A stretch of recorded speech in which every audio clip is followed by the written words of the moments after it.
Pertama itu ada tahapan tradisi penduduk. Pertama itu Hixstationary, di mana angka kematian dan angka kelahiran keduanya sama-sama tinggi. Pada angka kelahiran masa ini cukup tinggi karena banyak anak diperlukan untuk mengurus lahan pertanian.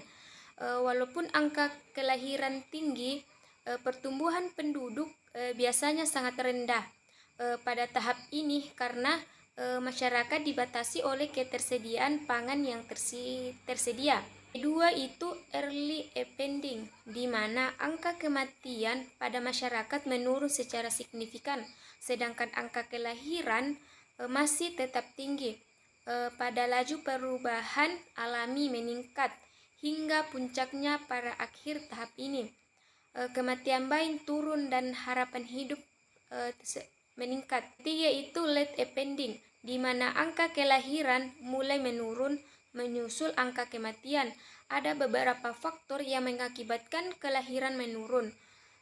Pertama itu akses kontrasepsi, kedua kenaikan upah, ketiga urbanisasi, empat penurunan pertanian subsisten, kelima itu peningkatan status dan pendidikan perempuan,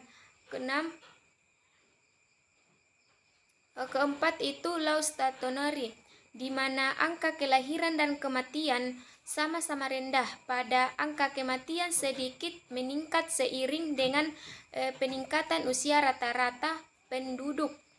Kedua itu beberapa indikator yang dapat digunakan dalam menganalisis kependudukan, serta kemukakan 3 model piramida penduduk. Pertama itu piramida ekspansif. Piramida yang menunjukkan penduduk ini suatu wilayah yang berada dalam keadaan tumbuh bawah. Jumlah penduduk usia muda lebih besar, berarti angka kelahiran tinggi dan tingkat kematian bayi rendah.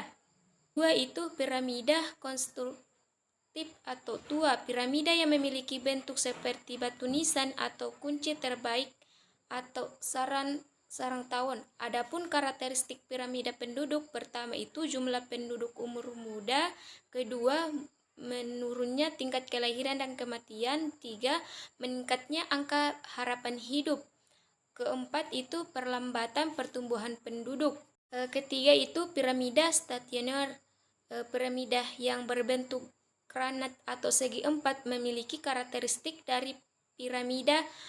Pertama itu angka kelahiran hampir sama dengan angka kematian. Kedua, terjadinya di beberapa negara maju.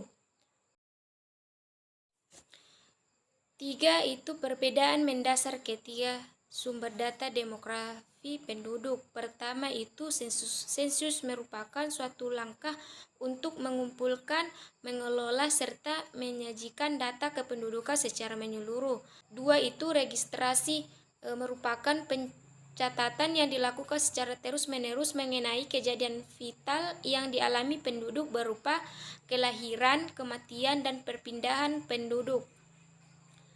Ketiga itu survei, merupakan cara untuk memperoleh data kependudukan dengan tidak menghitung seluruh responden yang ada pada suatu daerah, tetapi dengan cara mengambil sampel. Keempat itu pendekatan sosial dan ekonomi memiliki dua pendekatan. Pertama itu pendekatan dalam Sofyardi yang menyatakan setidaknya ada 6 alasan mengapa orang tersebut menyatakan bahwa dua di antaranya dari sisi ekonomi dan sosial. Kedua, dari sisi ekonomi yang dianggap sebagai tenaga kerja penyumbang pendapatan bagi keluarga. Dari sisi ekonomi sosial dan keagamaan anak sebagai pemudahan kewajiban sosial. 5. Ukuran GVR dan ukuran ASVR. GVR Desa Sukamaju, GVR atau angka fertilitas umum, GVR sama dengan L kali 1000 dibagi W atau 15 kurang 49 GVR. 59 kali 1000 dibagi 1800 sama dengan 32. Hasil di atas menunjukkan bahwa dari tiap 1800 wanita berumur 15 kurang 49 terdapat kelahiran sebanyak 32 bayi. Pengukuran ASVR di Desa Sukamaju untuk tentang umur 15-19 tahun 3 dibagi 150 dikali 100, 1000 sama dengan 200 orang. Terdapat 20 bayi yang dilahirkan dari 1000 wanita usia 15-19 tahun. ASVR untuk tentang umur 20-24 tahun 4 dibagi dengan 200 dikali 1000 sama dengan 22 orang. Asfer untuk tentang umur 30-34 itu 15 bagi 300 dikali 1000 sama dengan 50. Terdapat 50 bayi dibagi dengan 1000 wanita usia 30-34 tahun.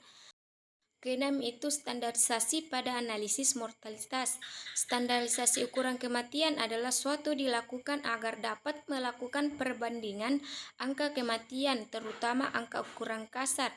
Ada dua standarisasi, itu standarisasi langsung dan standarisasi tidak langsung.